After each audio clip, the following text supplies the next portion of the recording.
Good morning. As you join today, my name is Susan Stellan. We'll do introduction shortly, but we will be using the chat feature. So as you get settled, please open the chat, and I've posted there, just add your name, where you're located, and briefly your role or connection to this topic, so we can see who's here today.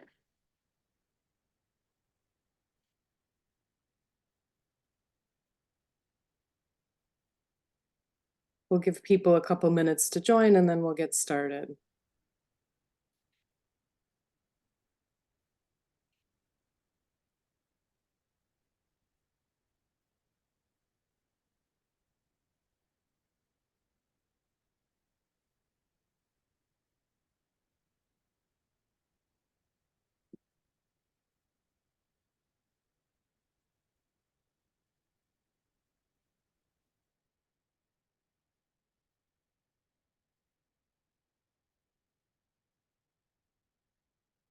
Great, I'm just seeing people's introductions in the chat. If you're just joining, please take a minute to open the chat box. We'll be using that for some discussion, and just take time to introduce yourself, add your name to the chat, where you're joining us from today, and briefly your role or connection to this topic.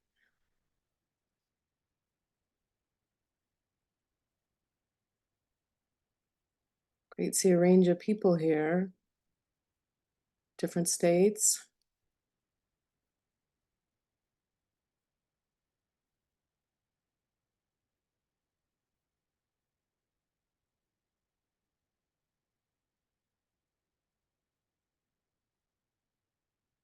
I see Michigan. I grew up in Michigan and go back there frequently.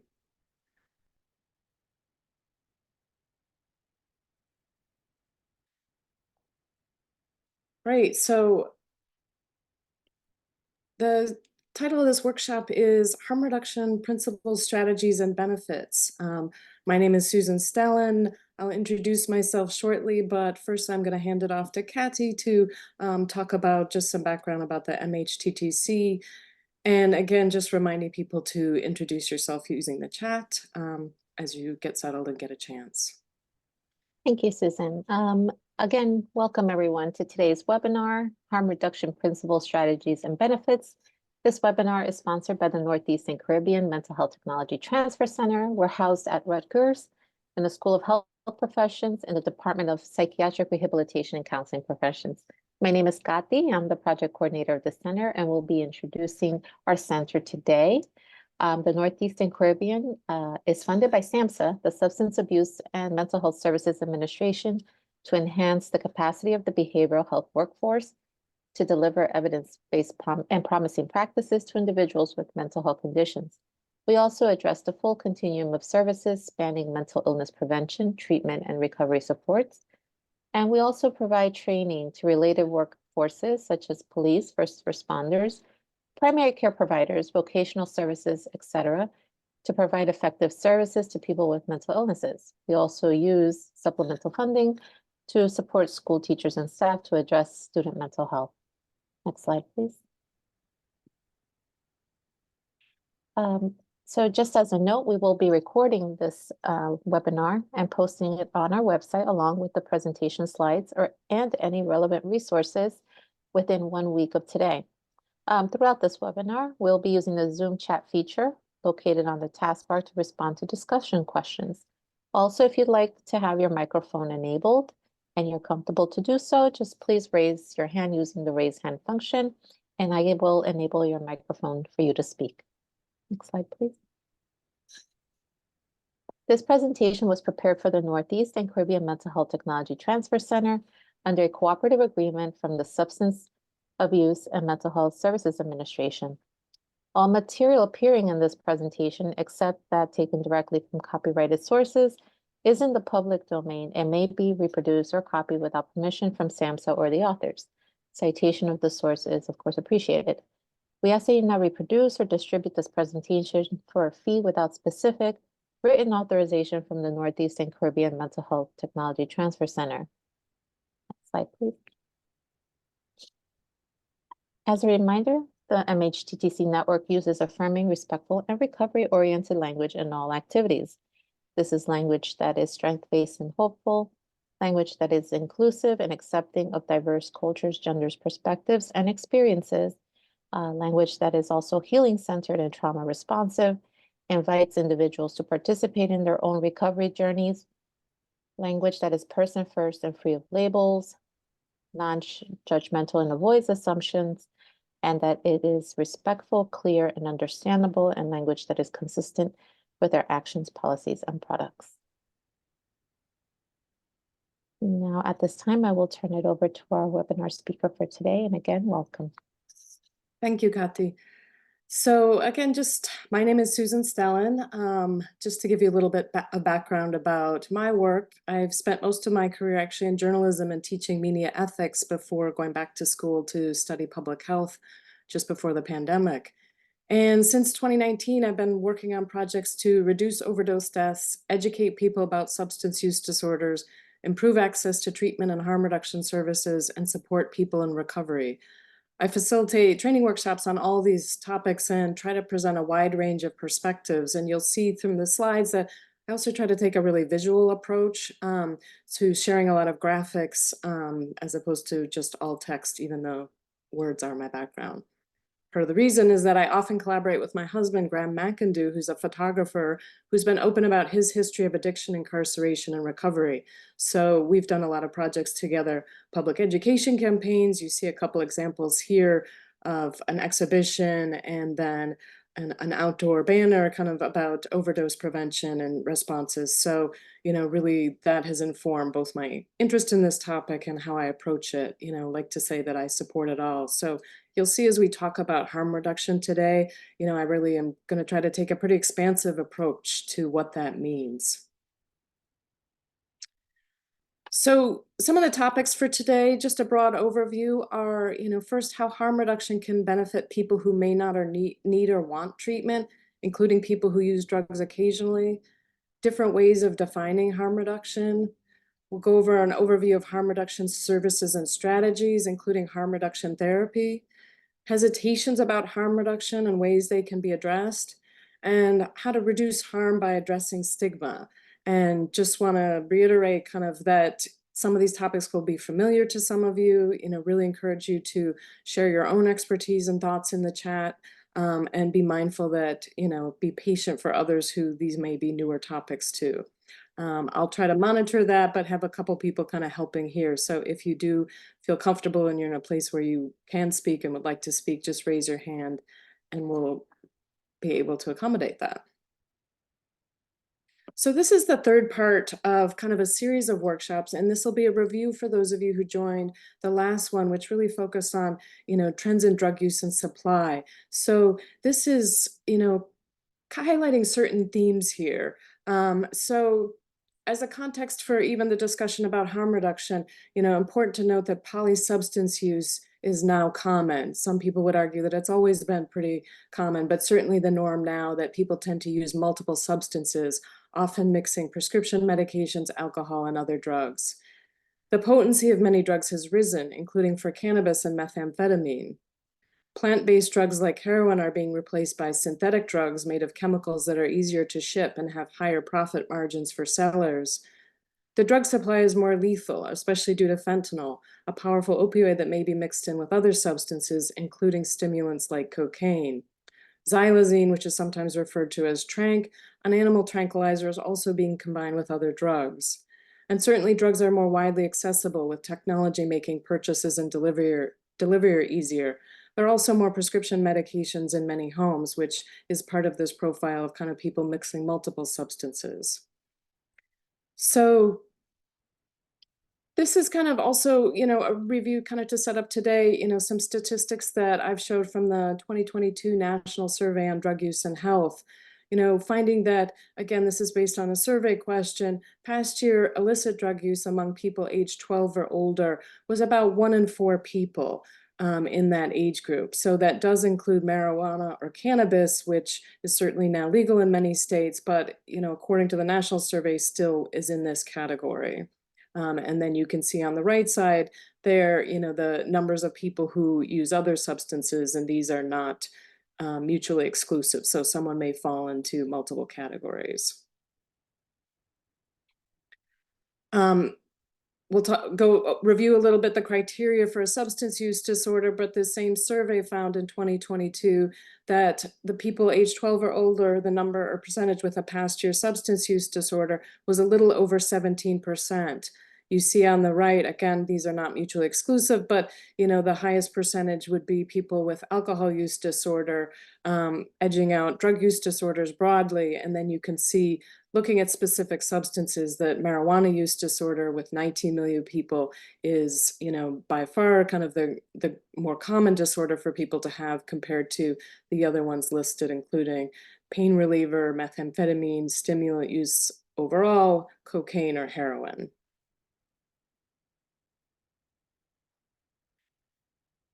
So this slide is kind of trying to put a little bit of that together, that if we think about these as kind of concentric circles here, that the outer ring of people who use drugs, or at least have in the past year, compared to the inner circle of people with substance use disorders. Traditionally, when we think about treatment, which would be the topic more of the next workshop in this series, you'd be thinking about people with substance use disorders, and particularly people more on that moderate or severe end of the substance use disorder severity level, as opposed to who might benefit from harm reduction education and services, is now kind of a more broad category of people. And so that's part of the focus today, is kind of, opening up, kind of thinking about that, because in part the risks of the drug supply and how people are using and mixing substances, that harm reduction is becoming something that, is getting more attention, and certainly deserves to be kind of more widely known as far as education.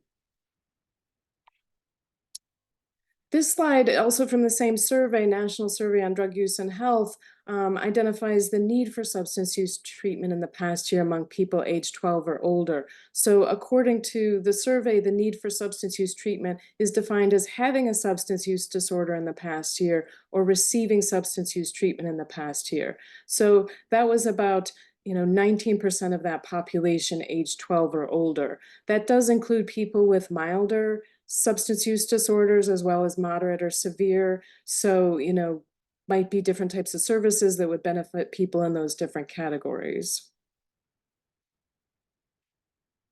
This statistic shows, the percentage of people among those who needed substance use treatment who actually received it. So in 2022, that was about 24% for that overall population. You see in the different age groups that it's higher for people aged 12 to 17 at about 40%, and then drops down for 18 to 25-year-olds, and then is back up to kind of that average about, 25% for people 26 or older. That survey also asked this question about, people's perception of a need for substance use treatment. So, among those people 18 or older with a past year substance use disorder who did not receive substance use treatment in the past year, close to 95% didn't feel they needed treatment. So again, that might be reflective of people with milder substance use disorders. Lots of different factors can play into that, but definitely a context for thinking about both treatment and then the broader services, including harm reduction.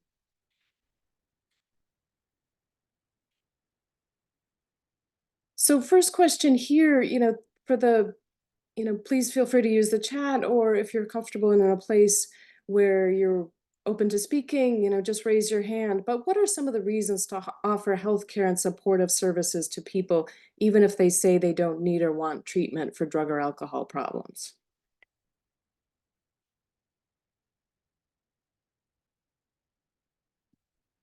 What are some things that come to mind? Why would we want to continue to engage that population? Right, so I'm seeing some comments come in: safety, reduce stigma, improve outcomes, sometimes the repetition and what services are available. It can be offering community, be there to build rapport. And sometimes it takes time to build that trust, just reading through these. To offer wraparound services. Maybe someone's priority is help with housing or general quality of life. Bringing awareness, so what services are available. Helping with self-care. I'm just reading out, some of these are moving quickly here. Great, helping people stay alive will be, the last session we did talk a lot about naloxone and overdose prevention and response strategies. Yeah, people might not be open to services now or help, but they can change their mind. Great. So this is kind of an overview. This is adapted from the New York City Health Department, a slide, and it kind of outlines different categories of goals of care for people with substance use disorders. And this is certainly not comprehensive, but if you think of these kind of different categories that, goals related to substance use might be reducing, changing, or stopping substance use, could be reducing harms associated with substance use, might be providing evidence-based treatment options for that substance use in that overall health, preventing overdose deaths and deaths from other causes, preventing and treating HIV, hepatitis C, and other health conditions, and certainly addressing mental health challenges can be part of those goals of care. And then on the right side, thinking about those, broader functioning or life or quality of life or wraparound services, helping someone meet their own goals, which, as has been pointed out, might change over time. Improving social support can be an important goal for the reasons that have been brought up in the chat. Potentially helping connect people to other services. Their priority at the moment might be dealing with the legal situation, housing, or employment, or job skills, and then certainly supporting recovery. So this is kind of, in the next session, we'll talk kind of more specifically about treatment, focusing a bit on harm reduction today. So just to get a sense of where people are coming to this topic, level of familiarity, my question is, how familiar are you with the concept of harm reduction as an approach to substance use? So the first option is number one, very familiar, you're comfortable explaining what it means, somewhat familiar, you've heard of it, might not feel comfortable defining it, or three, not too familiar. See, some people are kind of going with in between 1 and 2. Great, so a lot of kind of a range of experiences here. So, bear in mind that some of this might be more familiar to some of you. Hopefully there'll still be some information in here that's new to you today, and certainly welcome you to share your expertise. So that leads into my next question, particularly for those who answered 1, how would you describe harm reduction to someone who asked what it means? Whether you're in a social situation, talking to someone, perhaps outside this field, how would you describe harm reduction?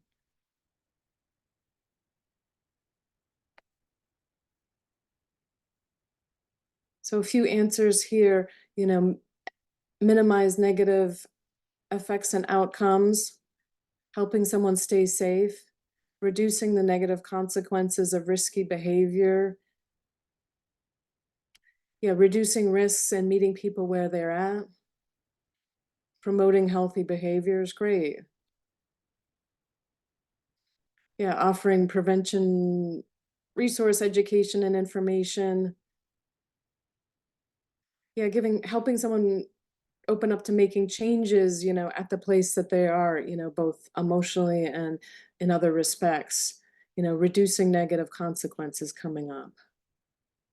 Great, and having a non-judgmental approach.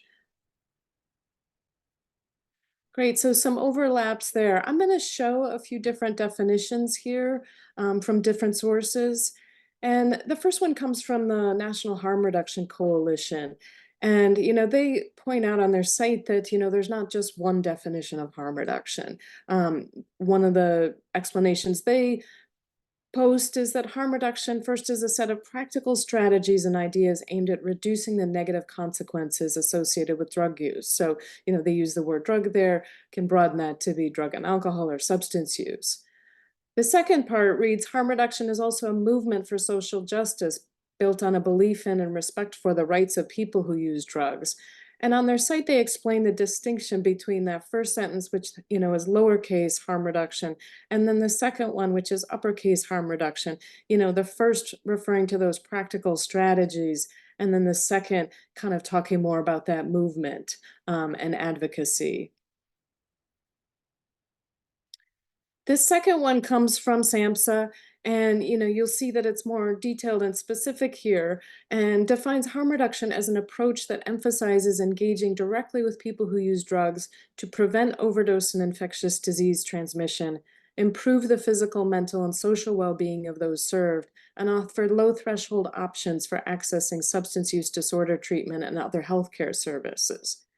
Harm reduction is an important part of the Biden-Harris administration's comprehensive approach to addressing substance use disorders through prevention, treatment, and recovery, where individuals who use substances set their own goals. So a couple things about this is that, this definitely gets into kind of more specific strategies identified here, and also places harm reduction kind of within this continuum of care that I imagine many of you have heard talked about. So a little bit different approach than the National Harm Reduction Coalition, but certainly a lot of overlapping strategies. This comes from a quote from some work that I've done and, interviewing people. And I like to share it because I think it offers a different viewpoint that, some people might not have considered. This is a young adult community organizer in Detroit who I met.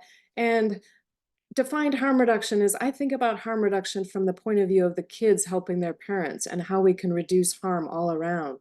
If we're thinking about healing and supporting folks, harm reduction means creating safe spaces that don't make them feel isolated or shamed, a place where it's not on the kids. The parents can get help and not be judged. Because the minute you shame them, someone else has to pick up the ball you dropped when you could have shown compassion. And it's usually the kids or family members that still come around.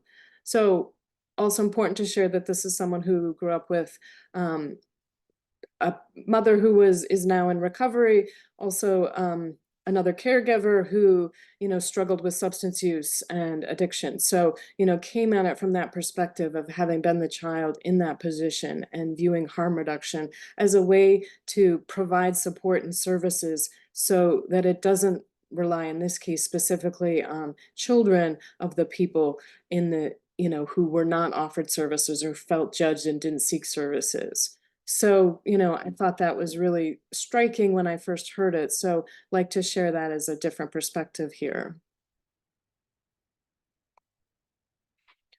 Broadly, many of these definitions share kind of similar principles, so emphasizing that harm reduction is an approach. It's not just a single intervention. We'll talk about some of those interventions, but more broadly, it's a way of thinking about helping people, who are using substances. Emphasizes respectful, non-judgmental interactions. Empowers people to reduce harmful behavior. So that's part of giving people kind of the education and the tools. It supports participants' goals, which may change over time.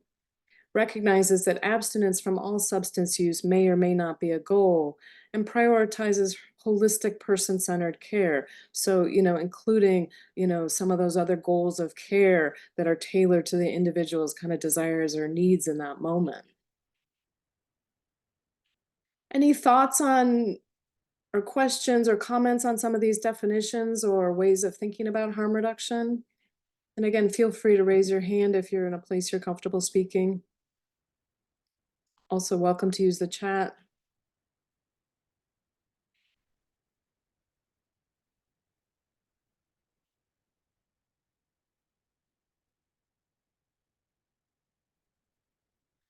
So I'm sure many of you have kind of seen these examples as well, but it can be helpful for people who are kind of new to this topic to, illustrate how we all practice harm reduction, so whether it's bike helmets, motorcycle helmets, sunscreen, seatbelts, condoms, there are many ways to reduce the potential harms of things that we do that involve risks. So my next question is, what are some examples of harm reduction related to alcohol, tobacco, or drug use you've heard about or used? So broadening that out, not just to drugs, but including alcohol and tobacco.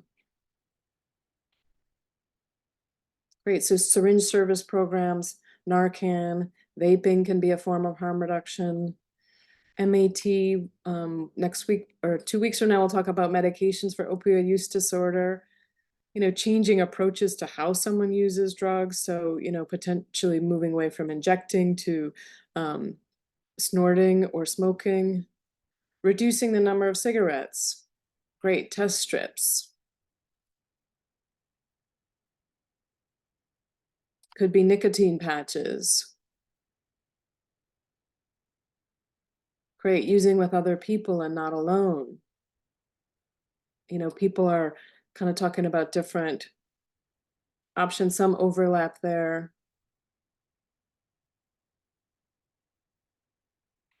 What about alcohol? What are some harm reduction approaches to alcohol? You know, that's been more in the news, rising number of kind of alcohol-related deaths. Certainly designated drivers, great. Moderation management, you know, sometimes that gets overlooked, alcohol as well as tobacco kind of within the context. You know, making people aware of standard drink size, great. Yeah, education on serving sizes. Yeah, great programs to offer free rides, you know, even the app-based services like Lyft and Uber, you know, staying in one place when drinking, so not drinking and driving, eating first, alternating drinks with water, kind of lower or no alcohol drinks, an accountability partner, great.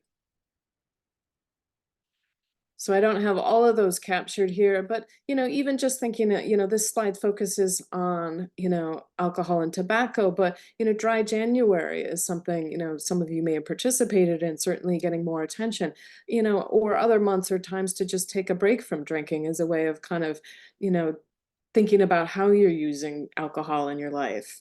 Choosing lower no alcoholic drinks, you know, certainly more options, both, you know, for people to use at home as well as out in social situations. Designating a driver. Took me a long time to get that photo of those keys. Using nicotine gum or patches, you know, vaping in some contexts certainly too would fall into this for, you know, tobacco. So, you know, this has been part of many of our lives, you know, even if we didn't consider it harm reduction when we were first, you know, talking about alcohol or aged into that and thinking about designating a driver. Um, and now kind of moving into some of the things, you know, more specifically related to drug use, carrying naloxone to reverse an overdose and knowing how to use it. You know, we covered that in the last session quite a bit. Using new syringes and supplies as a ways to reduce the potential harms from, you know, sharing needles. How many of you have heard of the Never Use Alone hotline? Or just maybe say in the, if this is familiar to you, or other similar hotlines. Yes, great. So a lot of people have heard of this. All right, I'm going to explain that here. So a few people have commented that they haven't. So this is a hotline that anyone can call. You know, it's a volunteer-run service, and there's more information on that website. But basically, you know, the person who answers the call will ask the caller their location and stay on the line with that person while they're using substances. And if that person becomes non-responsive, then they would call emergency services and report that someone, you know, was non-responsive or not breathing. So, you know, in order to use it, it is important to disclose your location, but this offers an option to people who may not feel comfortable for a variety of reasons using with other people, or they're just in a situation where they can't, you know, it offers an option. There are also some apps out there and other hotlines, but, you know, their website has a lot of downloadable things that you can distribute, or, you know, to people you work with or in other settings to promote this service. People are saying, asking about the slides. Yes, the slides will be available afterwards. Testing drugs with fentanyl or xylazine test strips. You know, so this one shows a fentanyl test strip. The next slide is going to talk about that. There are also xylazine test strips. So, you know, encouraging people to consider that as a way of reducing potential risks of the substances they use. So this slide, for those who haven't, you know, seen them or used them, you know, we're all pretty used to different types of testing at this point, but basically that slide, you know, this comes from the CDC, shows, you know, what the strip looks like, and how they work is someone would put a small amount of the drugs to be tested in a clean, dry container, then add water to that container and mix together, you know, less about half a teaspoon or a full teaspoon if you're testing methamphetamine. Then place the wavy end, so that's the right end of the image here, of the test strip in the water and let it absorb for 15 seconds. Then take the strip out of the water and place it on a flat surface for a few minutes before reading the results. So, one red line means that that substance is positive for containing fentanyl. Again, this is a binary test, so it's saying whether there is fentanyl or not. It's not going to tell you how much. Two red lines means that that bit of the substances that you're testing is negative for fentanyl. Use caution. What that means is that, you might have tested a part of the drugs that didn't contain fentanyl, but there is always that possibility that another part of the drug, say you broke off a bit of a pill or, took some part of a powder, it's not a guarantee there's no fentanyl in it. And again, it won't tell you how much fentanyl, but it will tell you the presence in the portion that you're testing. So can be a guide for people, to make different decisions about how they do or don't use that substance. Any questions? Yeah, someone's posted here. There's a great guide, or I guess it would be sort of a podcast about the Never Use Alone hotline on This American Life. So I'm sure if you Google that, you can find it. That's a radio program that's broadcast on many radio stations, but also you can find online.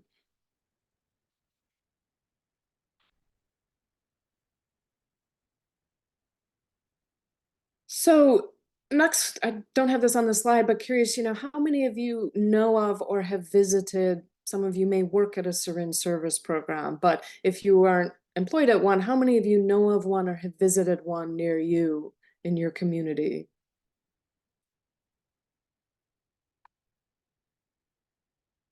Great, so a few people are commenting that they have. Someone's mentioning opening one in their community.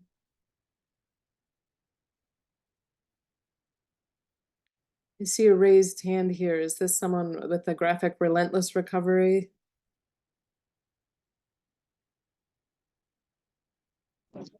I didn't mean to raise my hand for things. Oh, okay, to speak. Okay, sorry that you have been to one. Great. Yeah, and some people, they're not legal in the state, or they might be in a place, yeah, someone's mentioning vending machines where the closest one is a ways away. So, broadly, syringe service programs, sometimes called SSPs, sometimes called SEPs for syringe exchange programs. I volunteer at one, helping co-facilitate an art and storytelling workshop there near me in Brooklyn. But basically, they're community-based organizations that provide sterile syringes and other supplies to people who use drugs. Important to note that that's not the only thing they do. Many, if not most, also distribute the overdose reversal medication naloxone, test participants for HIV and hepatitis C and help them get treatment, offer food, clothing, showers, and mail services in some locations, generally serve as drop-in centers for respite options, peer support and counseling, and provide or connect participants to treatment for substance use disorders and medical care. Some operate mobile services as well, in more urban areas. Often there are people, who go out on foot, as well as, operating mobile services, which I'll be talking about.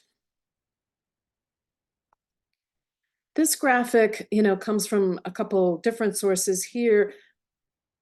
I've seen kind of comments that, it undercounts some of the data, as time goes on. This is from 2022, but roughly there are at least 500 syringe service programs in the US. And you can see kind of by the darker shaded states, the ones that have more, sometimes reflecting the population or maybe more urban centers, and some may have limited hours or may only offer mobile services. And certainly some numbers on this map don't count all SSP locations, but, helpful to kind of give a visual to see the density in different states. If you aren't familiar with where they might be near you, NextDistro, a site and a resource that I talked about 2 weeks ago in the context of naloxone, offers a tool listing resources in all 50 states. So you can select your location there, and I'll show a slide of what you get shortly. But broadly, we'll give information not only about where to get naloxone, find overdose education and training, but also connect with harm reduction and in some cases, locators to help find treatment services as well as hotlines. So this just is kind of a rearrangement of what's on their website showing the list of resources in New Jersey. So, how to request naloxone and fentanyl test strips by mail, pharmacies participating in New Jersey's Naloxone 365 free Narcan program, where to find a local syringe service program, which typically offers other services as well, a link to a calendar of overdose response trainings, information about New Jersey's Reach NJ hotline, and other resources. So, you can see the graphics at the bottom. So, there's a page listing these types of resources for every state. So a good resource to know about and share with people. For those in New York, this is another resource that's specific to New York State, but, it's an interactive map listing where to get naloxone syringes, hepatitis C testing, or anonymously drop off drugs or use syringes. So, many of these locations include many pharmacies throughout New York State. So, this is a screen grab, but you can see if you check off what you're looking for, the type of services, and do a search, these different colored bubbles will pop up. And if you hover over them, then you would see, where something is available. So, a helpful tool, particularly for people who are outside kind of some more urban areas, to find places to connect with these type of services that might not be, an SSP, but might have some of the similar things that an SSP offers. Any questions? Yeah, I see someone's commented about that. I've been visited the Chicago Recovery Alliance and seen their big silver van. So, again, in an urban area, but, I'll talk about mobile services in a minute too, reaching other parts of the US.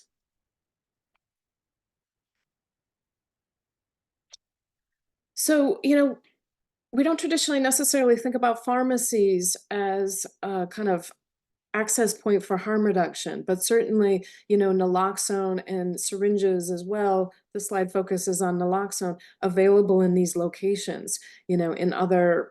I spend a lot of time in the UK, people can get methadone in pharmacy locations. So, but focusing specifically on naloxone, since last year, the FDA has approved several types of naloxone for over-the-counter distribution. So including Narcan and Revive. So a prescription isn't necessary to purchase it anymore. Research has still found that access to naloxone varies. Some pharmacies choose not to stock it. They might keep it behind the pharmacy counter, so customers have to ask for it. So that can kind of be a barrier, or they might be out of it. Accessibility through pharmacies vary, but there's increasingly kind of more emphasis on, they're ubiquitous throughout the US. So in many locations where some other services aren't because of population density. So, an important thing to kind of keep developing in this kind of broader spectrum of harm reduction. For naloxone in particular, price can be a barrier with 2 doses of the nasal spray Narcan costing about $45. Prices may vary. These are a couple options, since this webinar is hosted out of New Jersey, just pointing out that anyone 14 or older can obtain naloxone anonymously for free at participating pharmacies through the NJ 365 program, which lists pharmacy locations online. And New York, anyone with prescription coverage through their health insurance plan can use the state's NCAP program, which will cover up to $40 in co-payments if you're purchasing naloxone at participating pharmacies.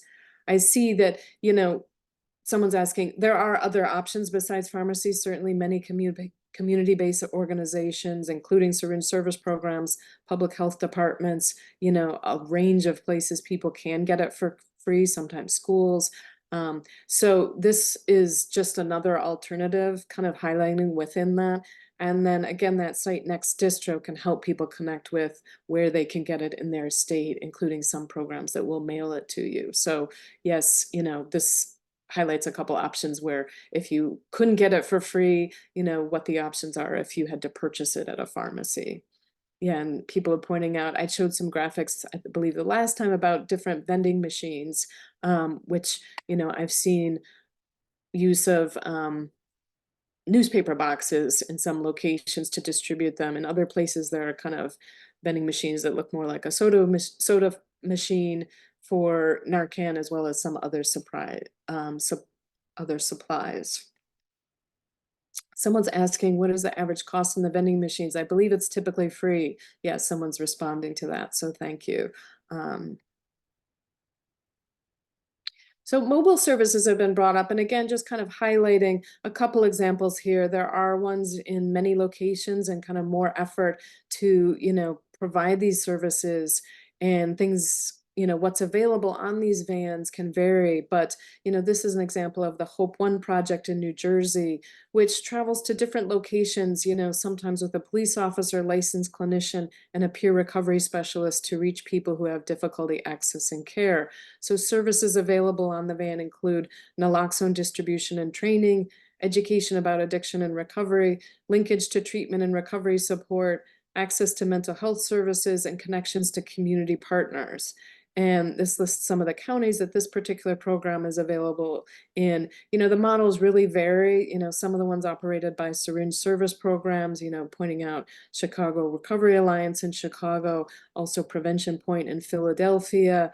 I visited ones in Connecticut and New Jersey as well. So, the model and who's on the van can really vary. So not necessarily law enforcement, and in this example that happens to be the case, but different approaches doing this types of outreach.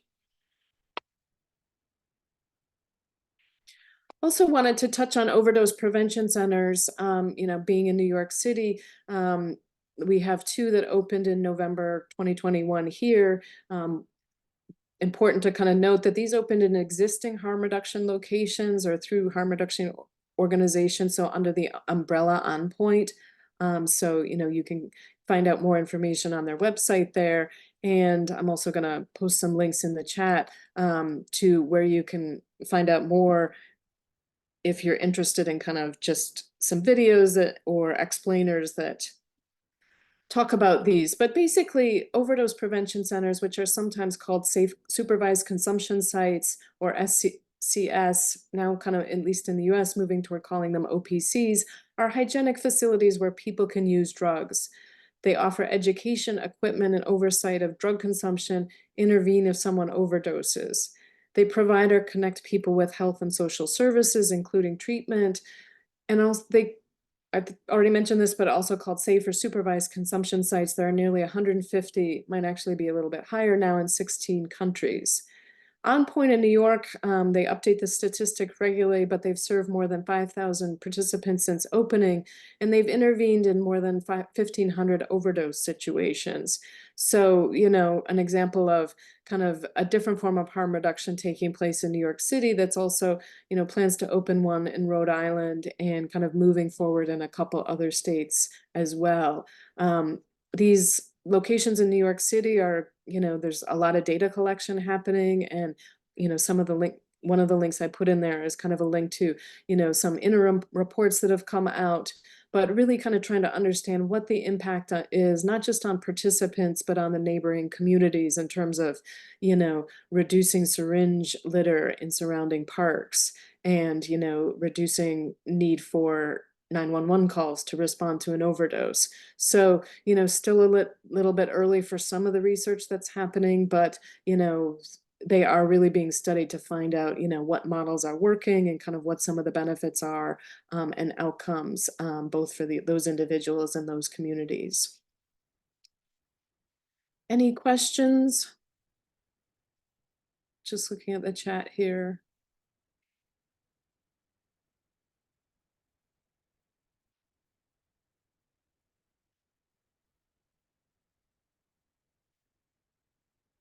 So, these are a couple headlines that, illustrate that, in recent years, there's been growing support for harm reduction, noting that the American Rescue Plan included $30 million in grants for harm reduction. That was a historic amount. There's been more federal funding. for the first time for harm reduction, as well as, different sources for state funding and some states using or communities using opioid settlement funds for harm reduction services. Also more states legalizing things like fentanyl test strips. They're not legal everywhere, but, so those trends are definitely happening. And, part of why this webinar is taking place today is kind of having more conversations about harm reduction.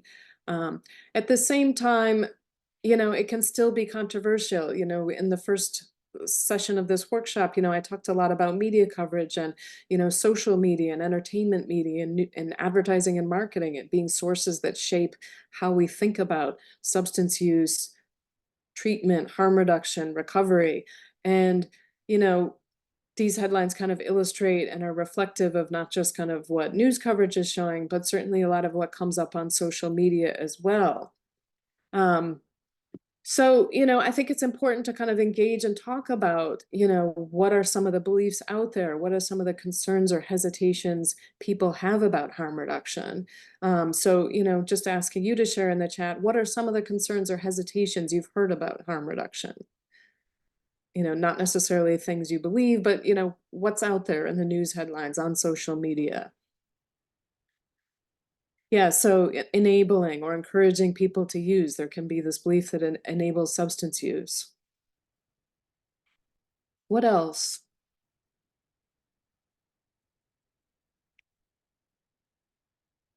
Yeah, that it might contribute to overdose, that it might contribute to, syringe litter, particularly in places where harm reduction is offered.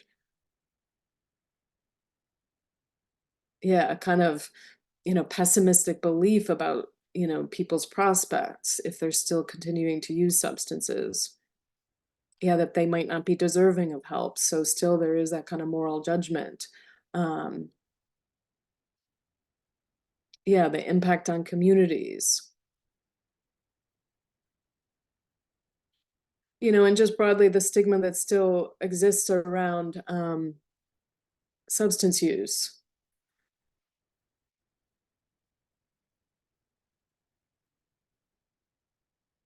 Great. So, concern for the nearby communities. So, many of these things I'm going to show have been mentioned, but, these are kind of common concerns cited about harm reduction, that it encourages or enables risky drug use, that it might make neighborhoods less safe by attracting people buying or selling drugs. Some of that research that's happening is looking at those outcomes. A lot of the research that's been shows that that's not the case, but, important to kind of continue updating those types of studies and seeing the impact on communities. There can also be an objection of suspending taxpayer money, might be opioid settlement money now on people who made bad choices. So that stigma and this kind of blame and shame is still kind of influencing, popular attitudes. There can be a perception that harm reduction is opposed to abstinence and recovery, which is important to kind of correct and kind of reiterate that, reducing or stopping or changing substance use can all be kind of pathways and part of recovery. That it only reduces some harms related to substance use disorder. So, these things come up, I think the last two bullet points, even among people who support harm reduction, but worry about it becoming an endpoint as well as instead of kind of as part of the continuum of care, that it meets people where they're at, then leaves them there. And, for that last one, I think, this kind of captures another approach to harm reduction that kind of identifies meeting people where they're at and helping them get to where they want to be. An analogy that I've used is, if the phrase meeting people where they're at comes up a lot, but, say you're at a street corner and you see someone, maybe with a vision impairment or other, challenge getting across a street, meeting them at where they're at and asking them if they need help or, what's going on with them is great, but it's also, then helping them get to where they want to be that's important, if that person's trying to cross the street or whatever they identify. So I think this can kind of capture that, it's part of a process here. Any questions, comments?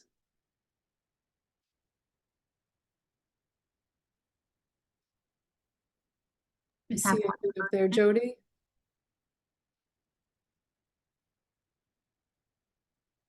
do you want to unmute? I don't know what I did, but I didn't mean to. I'm sorry. Okay, that's okay. We all do that. So as I said, this part of this is kind of trying to encourage kind of more expansive thinking about harm reduction, again, as an approach.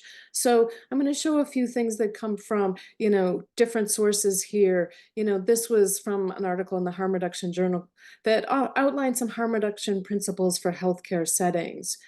So thinking about these 6 principles of humanism, valuing, caring for, respecting, and dignifying patients. Anybody who's had that experience of trying to get care, even at the time that I was first, kind of trying to deal with this with a loved one, the idea of expecting respect and dignity, was pretty rare to encounter that in a healthcare setting. Pragmatism, supporting a range of goals, not just abstinence or perfection. I'll get to the 5th one, incrementalism, that's related to that. Individualism, so assessing a patient's needs and importantly their strengths, discussing a menu of options. So we'll be talking about a menu in the next session in the context of treatment or care. Autonomy, allowing patients to make their own choices about medications and treatment options. And again, this is broadly harm reduction principles for healthcare settings. Incrementalism, so recognizing that any positive change is a step toward improved health and kind of celebrating and rewarding those steps. For many of us, trying to change a lot of things all at once can be really daunting. So for some people, they might identify that they want to, start with perhaps considering medications for opioid use disorder, but they're not ready to deal with stimulants or other substances they might be using. Accountability without termination. So, patients are responsible for their choices, but not, quote, fired from care. Historically, that's been a challenge with a lot of programs that, for people who may have difficulty following the rules, and increasingly with more recognition of conditions like ADHD, that sometimes, someone's inability to comply with certain things may have nothing to do with their substance use or commitment to a program. But for that and a lot of other reasons, kind of using that as a chance to re-engage people about the treatment or the care that they're getting. This is another one, comes from the Camden Coalition, so in New Jersey. And, thinking about promoting change within care settings, it's come up sometimes in workshops that, people who may not be in management positions or feel that they have, the capacity to promote change within their organization. So, these are kind of ideas. And again, you'll get the slide. So this link, can illustrate, so, how these can be brought into different types of care settings. So, looking at policies and practices and ways that they could promote harm reductions as an approach, seeking input and ideas from patients or participants or residents, depending on where you're working, implementing changes to policies to align more closely with harm reduction principles. So, those things like maybe not kicking people out so readily and thinking about what could be a different approach to that if someone's struggling to comply with different rules. Kati, thank you, has added that to the chat, this link to that. And then identifying community-based harm reduction resources for your patients, so making sure that people know where they can get naloxone, where they can get training for that, and where they can engage with these organizations as well. Where are they in the local community, and, sharing things like NextDistro as a resource. Any questions?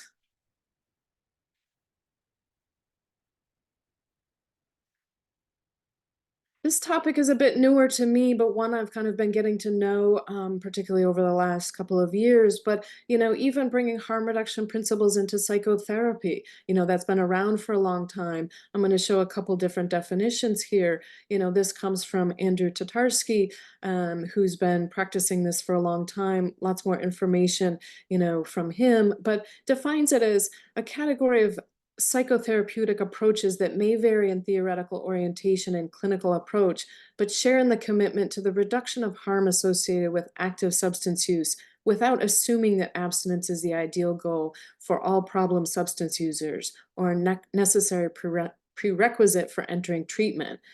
noting that a growing number of clinicians from different perspectives have contributed to the development of this approach.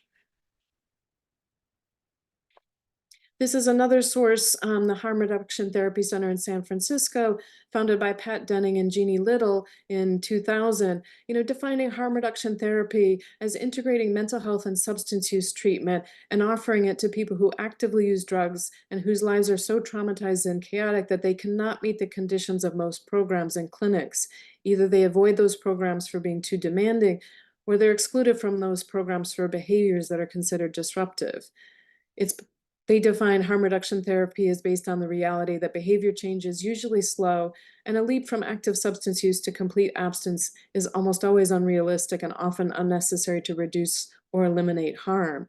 Harm reduction offers many strategies to reduce harm and saves lives, and harm reduction therapy helps people reflect and consider other changes to their relationship with drugs. So again, this is from the perspective of the Harm Reduction Therapy Center in San Francisco, but, a different way of looking at therapy, but broadly, not necessarily assuming that abstinence is the initial universal goal for participants who are coming, to these services. And these kind of summarizes, some principles of harm reduction therapy. And there's a lot out there that you can read or find to learn more about it, on these websites, as well as some training in it, but broadly, viewing substance use problems as best understood and addressed in the context of the whole person and their social environment, recognizing that drug or substance use falls on a continuum of harmful consequences, that substances can be used for adaptive reasons. So, in an earlier workshop, we talked about, what are the reasons people use drugs or alcohol? And, if they stop or reduce the use, how will they be dealing with the things that they were using it to help with? Engagement in treatment is the primary goal. So kind of prioritizing keeping people engaged, that abstinence is not a precondition of the therapy. That doesn't mean not recognizing that abstinence can be and is often an important goal for people, but that it's not a precondition to getting access to therapy or services. That the individual's needs, motivations, goals, and strengths shape the focus of the therapy. So, that it's a very person-centered approach, and that it involves a collaborative, empowering relationship with the client.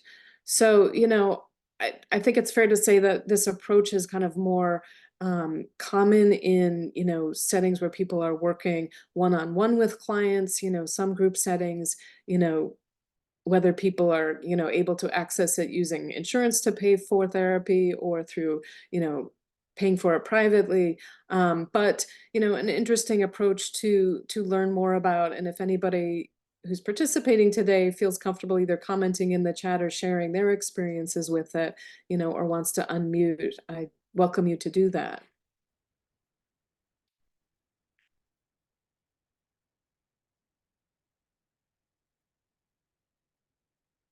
Anybody have experiences with this? Heard about it?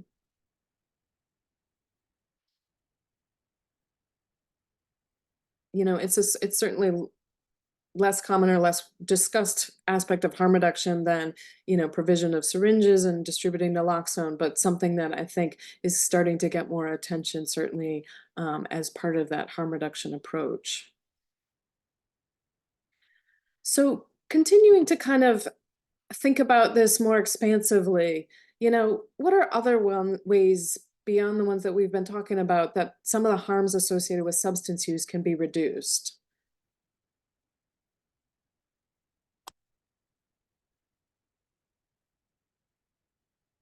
Someone's commenting here, working with a client who was getting abscesses from injecting and, was able to help encourage that person to switch to smoking. And that did help lessen the injecting.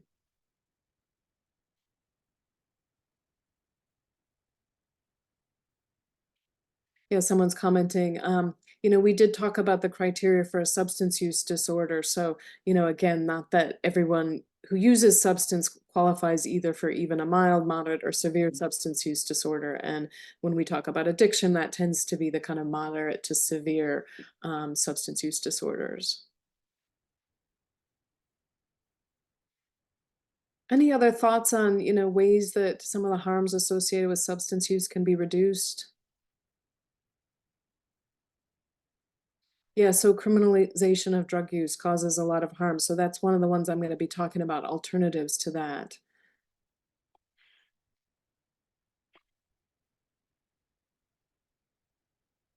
Yeah, stigma, great. That's another one I'm going to talk about. Affordable housing, certainly an important one, seeing much more attention on, the housing crisis in the US and, how that overlaps with mental health and substance use.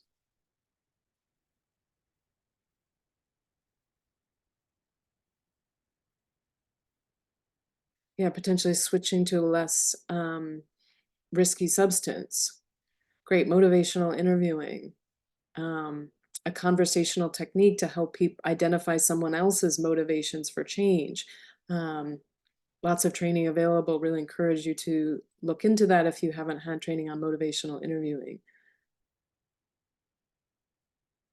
Great. So, these are just some examples that I'm going to focus on today. Again, thinking about, the need to broaden out who's reached by harm reduction strategies and, overdose deaths, right, continuing to rise and the different populations that that's affecting.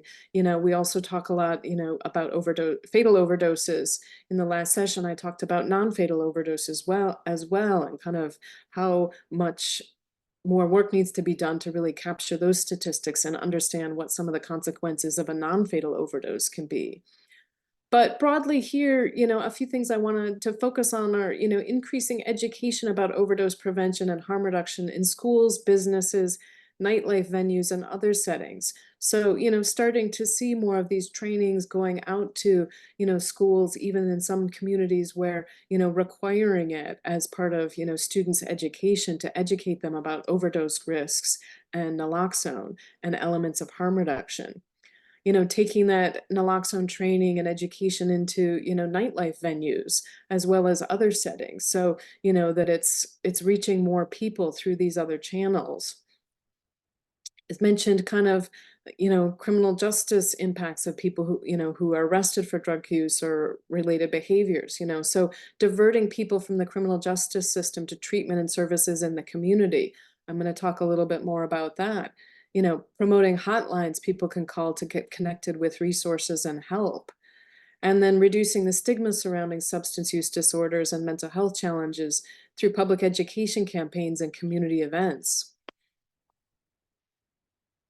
So, a couple organizations I wanted to highlight in the context of law enforcement and community partnerships are the first one on the left here. The Police Treatment and Community Collaborative is an alliance of practitioners in law enforcement and first response, behavioral health, community advocacy, research, and public policy, whose mission is to widen community behavioral health and social service options available through deflection and pre-arrest diversion. So, here's a link to the website for that group. And there's also the Police Assisted Addiction and Recovery Initiative, which provides training, strategic guidance, support, and resources to help law enforcement agencies nationwide create non-arrest pathways to treatment and recovery. So, any law enforcement agency or public safety agency can join PARI free of cost to access resources such as trainings, webinars, and a network of other law enforcement agencies in a number of states. So, many of you might have heard about diversion. There's also kind of a term that's being used as deflection, which is meant to happen before an arrest. So, this definition defines it as an early upstream preventative approach to substance use and mental health that offers pathways for a community-based response to occur before an event such as an overdose, arrest, or mental health crisis. So centered in community and guided by treatment and health, deflection is a public safety and public health approach that reduces crime while promoting well-being. For police, deflection creates a new third option for addressing substance use disorders, homelessness, and mental health conditions. While in the past, officers could only arrest or take no action, deflection programs give them the opportunity to serve as conduits to treatment and services. So I've been able to see these organizations, some of the work they've been doing in different communities, but, certainly more efforts to recognize that, a lot of the drug war policies, have not accomplished, positive results for many communities. So, and at the same time criminalize people, certainly people in my life, who could have benefited from other types of care rather than being sent to jail or prison. Someone's asking in the chat, so I can put these here for these two organizations. But, both also, have a lot of information on their sites, about some of the partnerships and programs that are being implemented in different communities.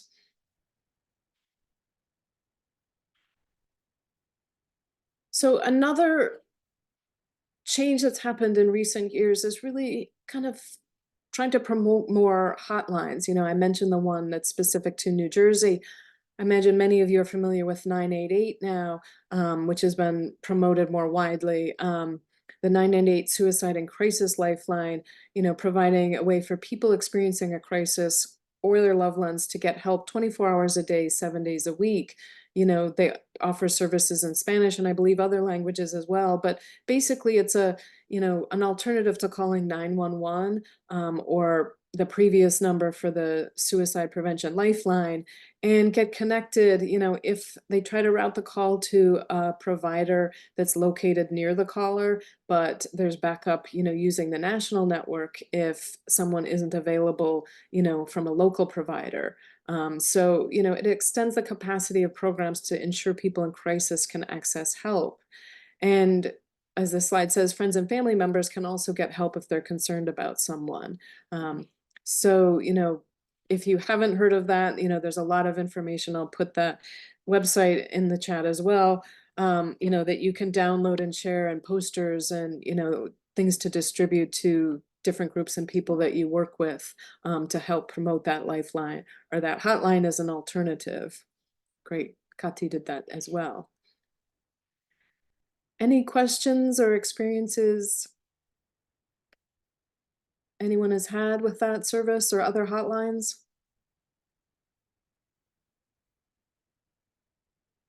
And again, kind of reiterating that this is thinking about harm more broadly, that, substance use and mental health challenges, as well as other challenges, kind of often overlap. So, having this phone number to call, might be something that someone might not have considered in that situation, that they're, if they don't feel comfortable talking to someone in their own circle, that, there is a place that they can reach out to in that moment.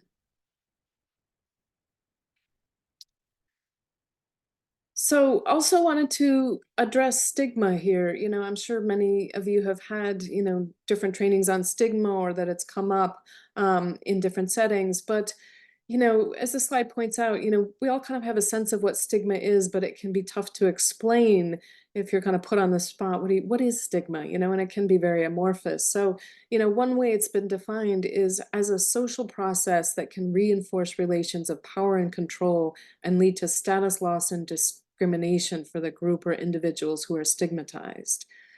So that relationship of power and control, and then that loss of status and, leading into discrimination, important to highlight. And this might be familiar too, that there are actually different types of stigma. So, the first type, interpersonal stigma, that relates, or that refers to the assumptions of attitudes of other people. So that might be friends, family, coworkers, health care providers, or even strangers on the street. So that stigma that happens person to person. The second type is institutional, sometimes called structural stigma, which is systems level discrimination that can result in excluding a stigmatized population from participating in services, such as drug convictions making someone ineligible for housing. Internalized stigma, that's also sometimes referred to as self-stigma, is when someone adopts negative beliefs about themselves. It can cause shame, stress, low self-esteem, making someone feel like they don't deserve help or respect. And then finally, there's also stigma by association. So negative assumptions and stereotypes about people associated with stigmatized individuals. So stigma can impact family members of people with addictions and providers, even providers who work with people who use drugs.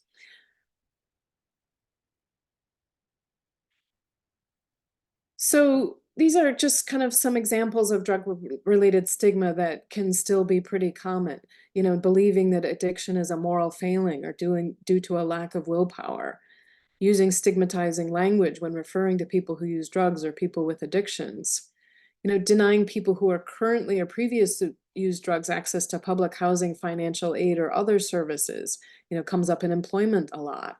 You know, treating people who currently or previously use drugs differently in healthcare and other settings, and then limiting employment opportunities for people in recovery, you know, as well as people, you know, who use drugs in some situations. What are some of the consequences of drug-related stigma?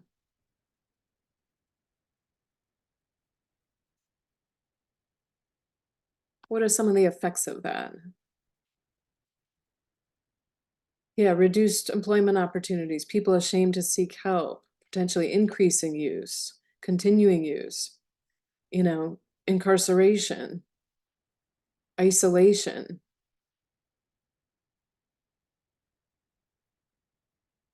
Barriers to housing, potentially suicide, challenges to their sobriety. Yeah, so, you know, there's been a research too that shows even in recovery, people can face stigma. Inadequate health care, right?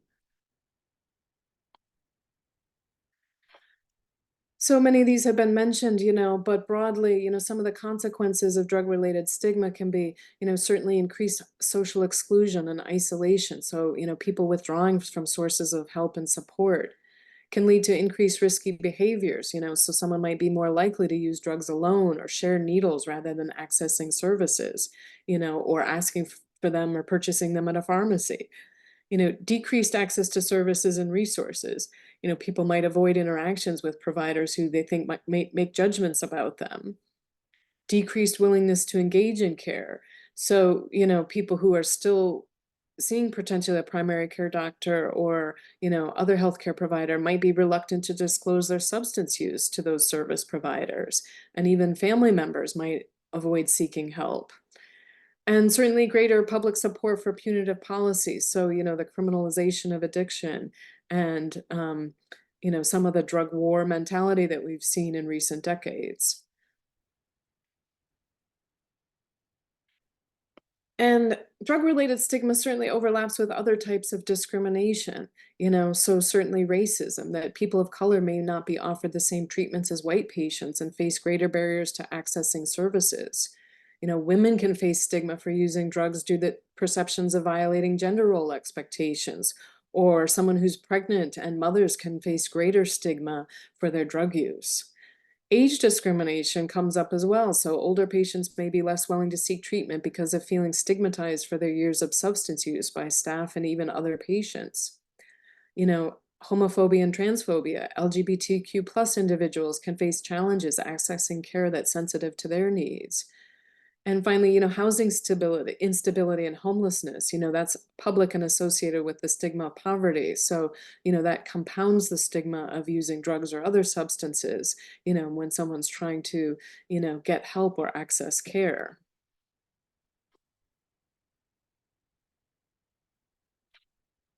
So my next question is, you know, what strategies have you used to reduce stigma when working with people who use drugs and or struggle with addiction?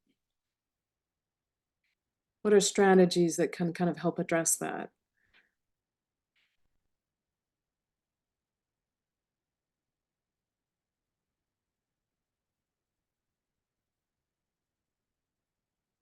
Any thoughts on that?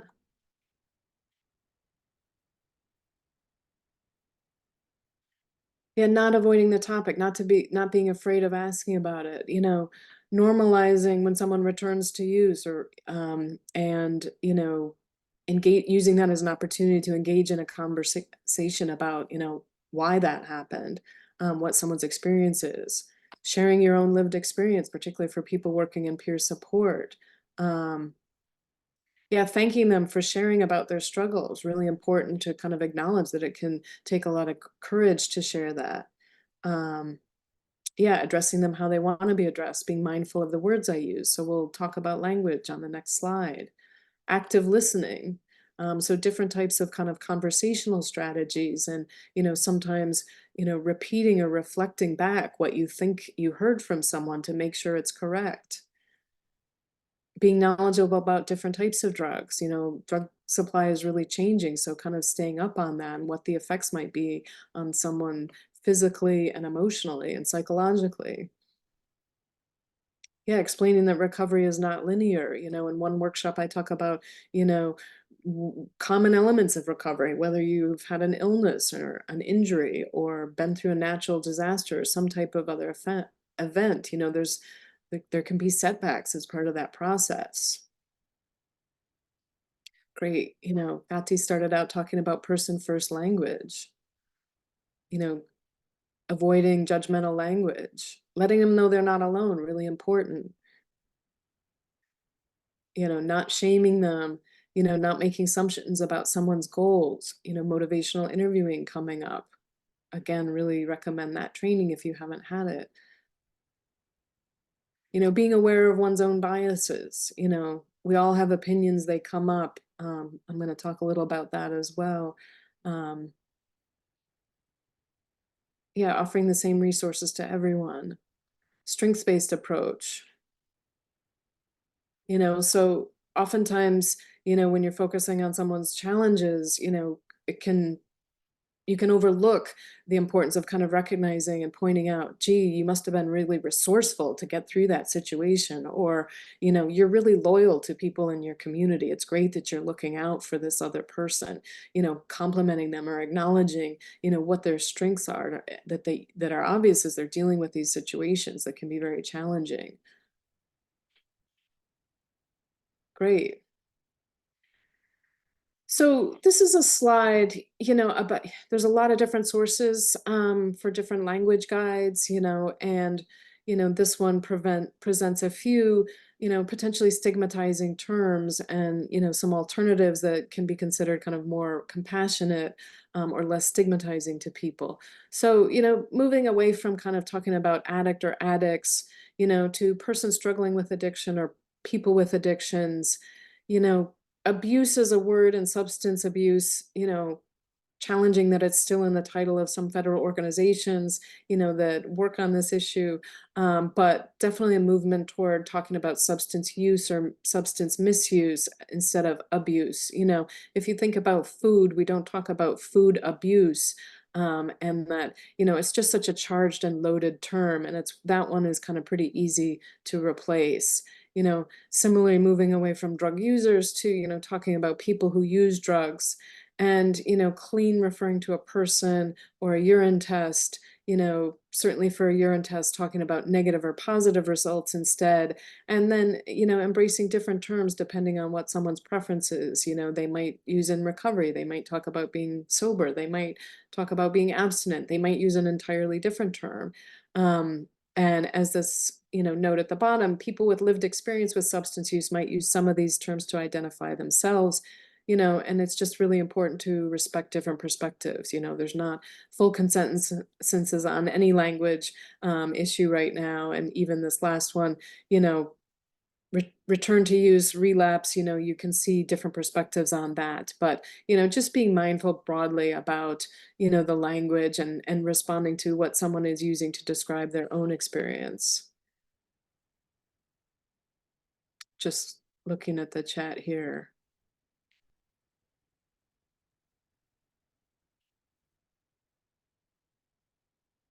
Great. So as I mentioned, thinking about stigma, I mean, it can be a term that's applied to a lot of things. And I think it's important too to recognize that it's, trying to examine your attitudes and how they contribute to stigma is not about never having an opinion or making a judgment. Particularly if you're doing this work, it's natural to have feelings and reactions to certain situations.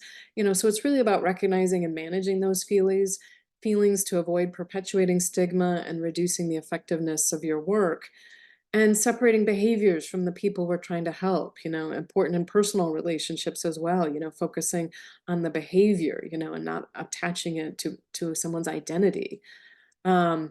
challenging ourselves to clearly examine our own attitudes and beliefs, which can be shaped by our own personal experiences with substance use, as well as what we started out this series talking about, these media and social media influences and, the communities we grew up in. It's about being open to changing our understanding of substance use disorders and how to treat them in a way that respects different pathways to healing and health. And, just wanted to highlight, a couple campaigns, reducing stigma. There's a lot of kind of effort out there, and, these include links to, campaign materials that you can download. But, Refocus Look Again is a campaign to reduce the stigma associated with mental illness and addiction out of Maryland. So designed to challenge misconceptions and assumptions associated with mental health and substance use. And then the one on the right here is part of a broader campaign. This is an example from Maine and the Department of Corrections, and kind of using people working in those settings to combine quotes with photographs that, are a series of photos and interviews with people who've been affected by, in this case, mental illness. So, this campaign was designed to challenge misconceptions about what people with mental illness look like. So, a different approach available in the community. And if you have other examples of, campaigns that you've seen or heard of, feel free to add those to the chat as well.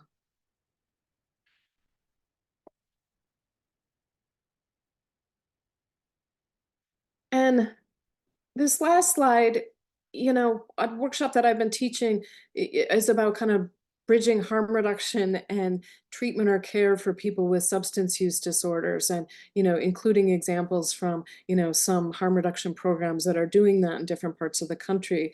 But, really thinking about how can we break down some of the silos and kind of create bridges between these different parts of the continuum of care. So this is from an essay, that's about recovery-oriented harm reduction. This is some abridged bullet points, but thinking about that as a concept that, seeks to address the historical failings of both abstinence-oriented treatment and harm reduction services, recognizing that addiction harms individuals, families, and communities, is committed to improving the well-being of all people with addictions, and believes recovery is possible for anyone, and emphasizes client choice, not coercion, respects voluntary engagement with services. It supports incremental and radical change, embraces partial and serial recovery, but seeks to be a bridge to full recovery. So, thinking about some of the bullet points here, you can read, the fuller essay at the link there, and people have been asking, but definitely, you will receive these slides or they'll be available. But, ways to kind of take a broader approach to harm reduction and, think about how it can be linked to, again, other parts of the continuum of care. So, open to any questions here, just want to share that the fourth part of this series will be understanding addiction and options for care, 2 weeks from today, same time on May 8th.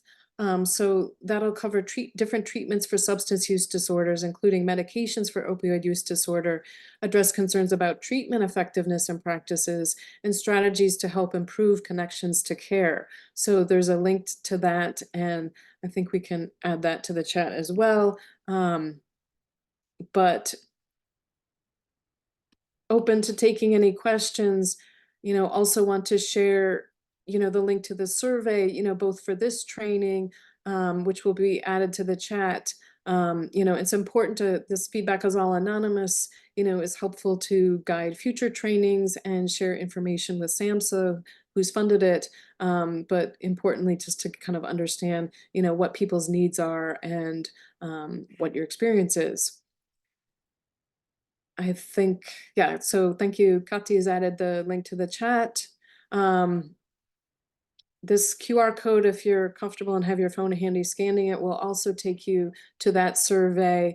I'll leave that up for a couple minutes. And then there's also a second survey that the MHTTC is doing. Well, I'm going to flip to it as I talk about it, but interested in also increasing understanding of the experience, knowledge, attitudes, and perceived needs of mental health providers in delivering services and supports to individuals who are blind or visually impaired. So that involves a short survey and a chance to win a $25 Amazon gift card. So Caddy will put those both in there. And then finally, information about connecting with the MHTTC network and some contact information there. And a link to subscribe to their mailings. So I'll let Kati and Sean add those links to the chat. And again, really appreciate everybody showing up today and your participation, and just want to reiterate, yes, you'll receive the slides and a link to download a certificate for completing the training. But I'll stay on if anybody has any questions, keep an eye on the chat here too. Thank you. Thank you, Susan. As a reminder, everyone, someone had privately asked if we can share the chat. We cannot share the chat, but I will share a list of resources and links shared in the chat so that everyone can receive one document with all of the resources that was shared amongst colleagues here in the chat box. Thank you so much for the presentation. Yes, within a week, you will receive a link to the evaluation, the slides, and the recording, which will be posted on our MHTTC YouTube channel. Please allow 1 week for processing. Thank you again, Susan. I will pause the recording at this time just to allow anyone to speak if they have any questions and you'd like for me to enable the microphone.